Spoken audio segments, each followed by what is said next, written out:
Welcome to today's Explainer. Today, we're diving straight into the strategy of a company that is quietly, but absolutely essentially, powering the entire AI revolution. Look, when we think of artificial intelligence, our minds immediately jump to flashy chatbots or those high-profile tech CEOs constantly in the news, right? But today, we're focusing on the indispensable nuts and bolts infrastructure behind all of that magic, Broadcom. They aren't just a chip maker anymore. They've rapidly evolved into this quiet giant that is literally dominating the AI landscape. Okay, let's dive into this and look at our roadmap for today. We'll start off by looking at the quiet AI giant, move into their massive hardware partnerships, and then check out their staggering revenue growth. After that, we'll explore how they're going beyond hardware into software security, and finally wrap things up with some looming regulatory hurdles. All right, part one. The quiet AI giant. Moving right along to part two, massive hardware partnerships. Now, to really understand where Broadcom is at right now, we have to look at what they've been up to recently. And spoiler alert, it's massive. Over the summer of 2026, while, much of the public's attention was glued elsewhere, Broadcom was just quietly securing over $230 billion in partnerships. To truly grasp the sheer momentum of the AI industry, we have to look at these physical foundations being laid down. I mean, just look at this number, $30 billion. On July 8th, 2026, Apple announced an expansion of its partnership with Broadcom through a multi-year agreement that's expected to exceed this massive figure.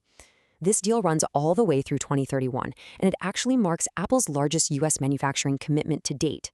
It covers FBR filters, which, by the way, are radio frequency chips for wireless connectivity, alongside the development and supply of custom ASIC silicon products from multiple generations of Apple devices. And when discussing these components, Apple CEO Tim Cook used one very specific, very telling word: essential. He called them absolutely essential to delivering the performance that customers expect. So to meet this crazy demand, Broadcom is investing $1.5 billion just to expand its facility in Fort Collins, Colorado. The sheer volume we're talking about here is incredible. Under this agreement alone, Broadcom is going to pump out more than 15 billion US-made chips. That's a mind-boggling scale. Let's move to the next slide and see how this builds, because that momentum, it is only accelerating. Just over 2 weeks later, on July 25th, an even bigger number dropped: $200 billion. No, that is not a typo.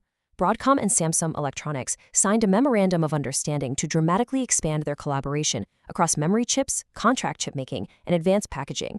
This is a monumental partnership, expected to exceed $200 billion through the year 2030. So what does a $200 billion partnership actually look like under the hood? Well, it marries Broadcom's elite custom AI chip designs with Samsung's powerhouse manufacturing capabilities. Broadcom's next-generation communications chips will actually use Samsung's sub-2 nanometer process technology. They're also teaming up on next-generation high-bandwidth memory, or HBM as it's known, and advanced 2.3D and 2.5D packaging. But crucially, this alliance doesn't just help Broadcom scale up, it actively helps Samsung narrow the foundry gap with the industry heavyweight TSMC. Charlie Kawwas, Broadcom's president of Semiconductor Solutions, summed it up perfectly. He stated, "By combining Samsung's memory and foundry expertise with Broadcom's AI and connectivity leadership, we aim to continue to deliver technologies that power the next generation of AI infrastructure." Now, why this matters, why we're highlighting this, is that these highly technical manufacturing specs actually represent human ambition on a massive, massive scale. It's the macro strategy of literally building the physical infrastructure that is required for the entire next decade of AI. Which brings us to part three, staggering revenue growth. All right, so we've looked at the future hardware pipelines and all these partnerships running into 2030 and 2031. But what is happening to Broadcom's balance sheet right now? The sheer velocity of their growth is incredible. Now, what's really interesting about this slide is the Q2 fiscal year 2026 data. Their AI-specific revenue hit $10.8 billion. That is a 143% leap year over year, and they aren't slowing down anytime soon. Their Q3 guidance projects $16 billion, which would be over 200% growth year over year. For the full fiscal year 2026, they are projecting a staggering $56 billion in AI semiconductor revenue alone. But wait, it gets even more unbelievable when we look to next year. I want you to compare Broadcom's total trailing 12-month revenue across all of its divisions. So that includes both their semiconductors and enterprise software, which currently sits at about $75 billion. Now look at the target Hawkton has set for fiscal year 2027, in excess of $100 billion for AI-only revenue. Think about that for a second. That means next year's AI revenue alone is expected to completely eclipse the size of their entire current business today. It's just wild. But as with everything in business, every massive projection comes with a caveat. And the fascinating yet slightly precarious reality of that $100 billion target is that it rests almost entirely on the shoulders of just 6 hyperscale customers. Yep, just 6. Companies like Google, Meta, Anthropic, and OpenAI make up the vast majority of this custom chip demand. That is a staggering amount of revenue concentrated in a very, very small group of core clients. Let's pivot to part 4, beyond hardware, software security. Here is a fundamental truth about the tech world. $100 billion worth of hardware requires impenetrable software infrastructure to protect it, right? Broadcom knows this, and they are actively proving their dual-threat nature in the market. If we look at this data here, through their VMware brand, they recently updated vDefend to include native API protection and on-premises malware sandboxing. They also updated their AVGO load balancer to include air-gapped support for highly sensitive environments. They aren't just making chips, they're actively building the digital armor required for next-generation data centers. Umesh Mahajan, Broadcom's VP and GM of Application Networking and Security, gave a pretty stark warning on this. He said, as AI-fueled cyber attacks and vulnerability exploits redefine the threat landscape, a fragmented security approach is no longer an option. The big takeaway for you here is simple but absolutely crucial. Securing these massive AI clusters is just as vital as building them.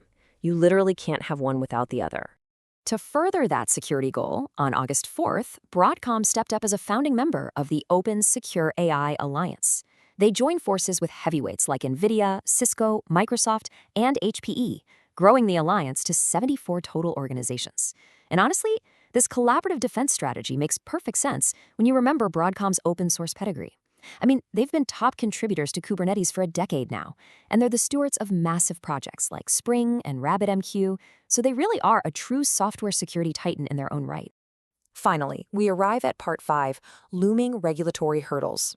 Because despite the massive deals and these truly staggering revenue projections we've talked about, the path forward for Broadcom is not entirely without friction. In early August 2026, a proposed U.S. ban on imports of Chinese-made optical transceivers surfaced at the FCC. Now, these specific networking components are heavily used in AI clusters and large data centers, which of course are the key end markets for Broadcom's products. Broadcom is currently assessing these potential supply chain risks because this proposed ban creates a very tangible regulatory overhang for their AI-related sales. So the crucial point is how the market is actually weighing this. Because despite the massive geopolitical risks, those supply chain threats, and the heavy customer concentration we discussed earlier, Broadcom stock is still up over 41% over the past year. As of mid-August 2026, it's trading around $428 a share. Wall Street appears to be betting heavily that Broadcom's foundational role in AI simply outweighs the hurdles in its path. Which leaves us with a critical question to end on. Is the AI boom too concentrated? When you consider Broadcom's immense power, their deep supply chain risks, and the fact that their historic $100 billion future rests in the hands of just 6 core customers, it certainly makes you ponder the fragility of this entire technological revolution. That's all for this explainer. Keep learning, stay focused, and I'll see you next time.